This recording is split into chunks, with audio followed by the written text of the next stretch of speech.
नमस्ते, आप सभी विद्यार्थियों का एक बार फिर से ऑनलाइन क्लासेस में स्वागत है।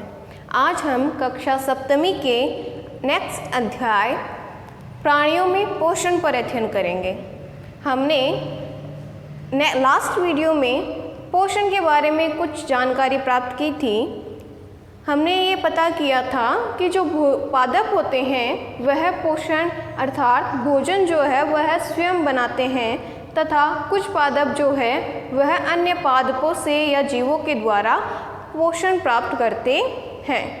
जो प्राणी होते हैं, मनुष्य एवं जीव जंतु होते हैं, वह पादपों से या अन्य जीव जंतुओं से ही भोजन प्राप्त करते हैं। यह स्वयं भोजन निर्माण नहीं कर सकते। इसीलिए आज हम देखेंगे कि जो मानव है, मनुष्य जो प्राणी है, वह भोजन जो ग्रहण करता है वह किस प्रकार पाचन क्रिया को संपन्न करता है। जो भोजन वह ग्रहण करता है क्या संपूर्ण रूप से वह उसके लिए उपयोगी होता है, जो अनुपयोगी होता है वह पदार्थ कहाँ जाता है। ये जो क्रिया होती है उसे पाचन कहते हैं। अर्थात भोजन के अंदर जटिल पदार्थों का सरल पदार्थों के रूप में परिवर्तित करना या विघटित करने के प्रक्रम को पाचन कहते हैं। जैसे कि भोजन के अंदर आपको ये बताया था कि अनेक पोषक तत्व उपस्थित होते हैं, जैसे कि कार्बोहाइड्रेट, प्रोटीन, वसा, खनिज लवण, खाद्य रेशें, जल। इन सभी को जटिल पदार्थों से सरल पदार्थों में परिवर्तित करने की प्रक्रिया को पाचन कहते हैं। सबसे पहले पाचन।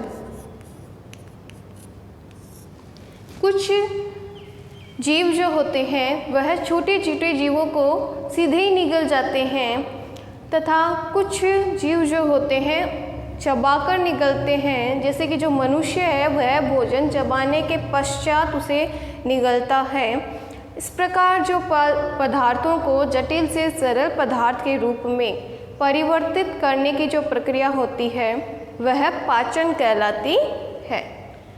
यहाँ मनुष्य का चित्र बनाया हुआ है। हम मानव में पाचन तंत्र की प्रक्रिया पर अध्ययन कर रहे हैं। सबसे पहले हमारे क्या है, मुख गुहिका। मुख गुहिका, ग्रशिका, आमाशय, अग्नाशय, वृद्धांत, क्षुद्रांत्र, मलाशय एवं गुदा।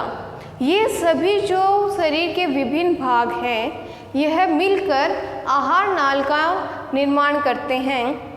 आहार नाल के अंदर ही मनुष्य के पाचन क्रिया संपन्न होती है। तो सबसे पहले आहार नाल का सबसे पहला भाग है मुख गुहिका। मुख गुहिका के अंदर जो भोजन हम मुख के द्वारा शरीर के अंदर ग्रहण करते हैं उसे अंतर्ग्रहण प्रक्रिया कहते हैं। अंतर्ग्रहण यानी कि शरीर के अंदर ग्रहण करने की, मुख के द्वारा भोजन को शरीर के अंदर ग्रहण करने की प्रक्रिया अंतर्ग्रहण कहलाती है। आप सभी ने मुख के अंदर दो संरचनाएं देखी होगी। फर्स्ट, दांत। मनुष्य के अंदर दांत कितने प्रकार के होते हैं? 4 प्रकार के। कौन कौन से? फर्स्ट, कृंतक, सेकंड, रद्नक, थर्ड, चर्वणक एंड लास्ट अग्रचर्वणक।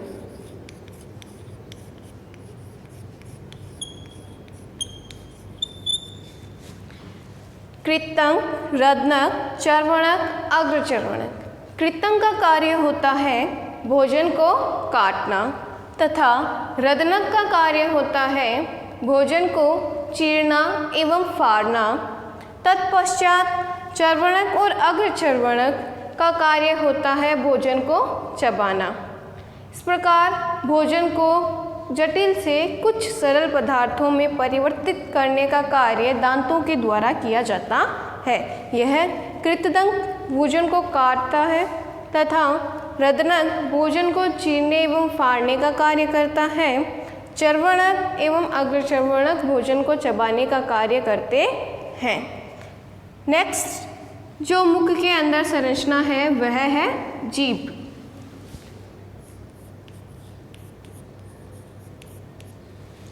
जीभ पर कुछ छोटी छोटी उभरी हुई संरचनाएं पाई जाती हैं जिन्हें कहते हैं हम स्वाद कलिकाएं।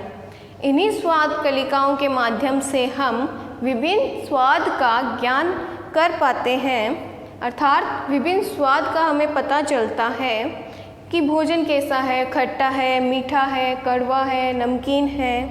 इस प्रकार के भोजन के विभिन्न प्रकार के स्वाद का ज्ञान हमें स्वाद कलिकाएं ही करवाती है। भोजन के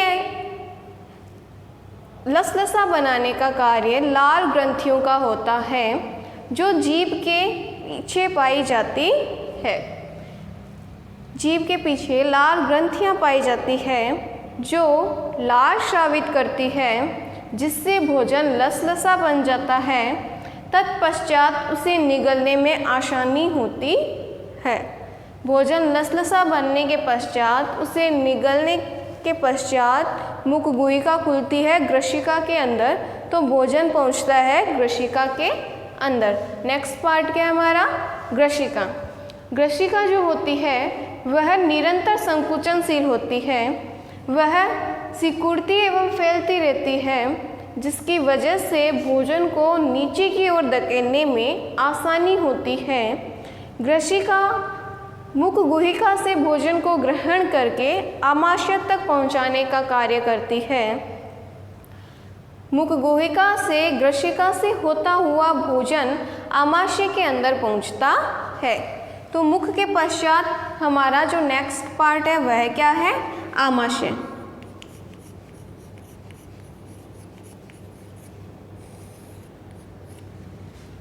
आमाशय के अंदर एक ग्रंथि पाई जाती है जिसे कहते हैं श्लेष्मा ग्रंथि।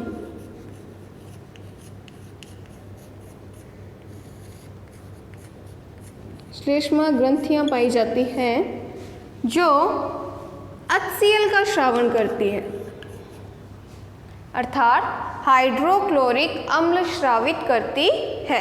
आमाशय के अंदर श्लेष्मा ग्रंथियां पाई जाती है जो हाइड्रोक्लोरिक अम्ल को स्रावित करती है, जिससे भोजन में आए हुए जीवाणुओं को हाइड्रोक्लोरिक अम्ल नष्ट करके भोजन के माध्यम को अम्लीय बना देता है।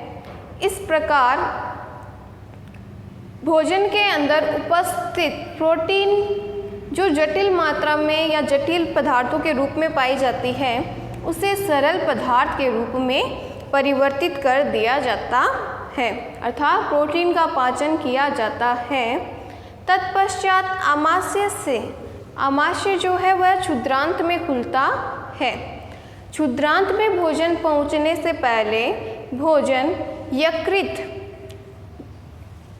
जो आमाशय के जस्ट सामने उपस्थित होता है, इसके अंदर एक थैलीनुमा संरचना पाई जाती है जिसे पित्ताशय कहते हैं।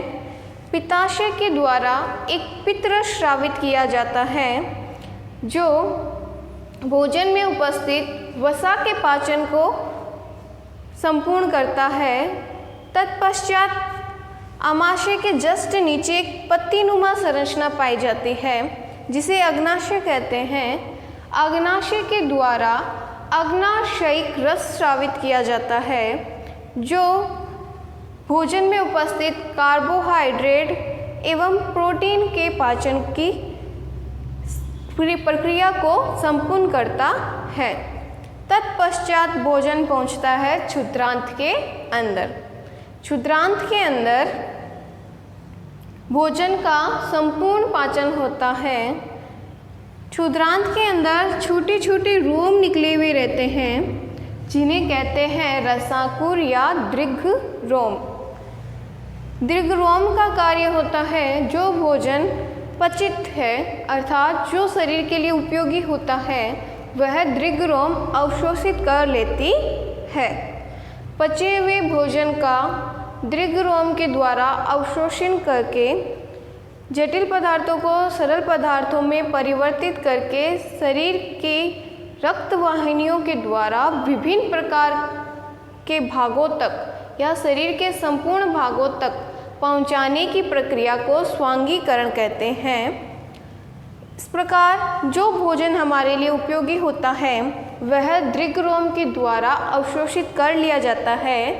तत्पश्चात जो भोजन हमारे लिए उपयोगी नहीं होता है वह विद्रांत के द्वारा विद्रांत से होता हुआ विद्रांत के अंदर जल एवं खनिज लवण का अवशोषण किया जाता है। तत्पश्चात जो अपशिष्ट पदार्थ बचता है वह मलाशय से होता हुआ गुदा के द्वारा बाहर त्याग दिया जाता है। अपशिष्ट पदार्थ को शरीर से बाहर त्यागने की प्रक्रिया को निष्कासन कहते हैं। इस प्रकार मुख गुहिका से भोजन गर्शिका आमाशय तथा क्षुद्रांत विधांत मलाशय गुदा से होता हुआ जो अपशिष्ट पदार्थ होते हैं वह बाहर त्याग दिए जाते हैं तथा जो उपयोगी होता है वह दीर्घरोम के द्वारा अवशोषित कर लिया जाता है। यह संपूर्ण भाग मिलकर मनुष्य के पाचन तंत्र की प्रक्रिया को संपन्न करते हैं। इस प्रकार मानव के अंदर पाचन क्रिया संपन्न होती है और ये सभी भाग मिलकर आहार नाल का निर्माण करते हैं। धन्यवाद।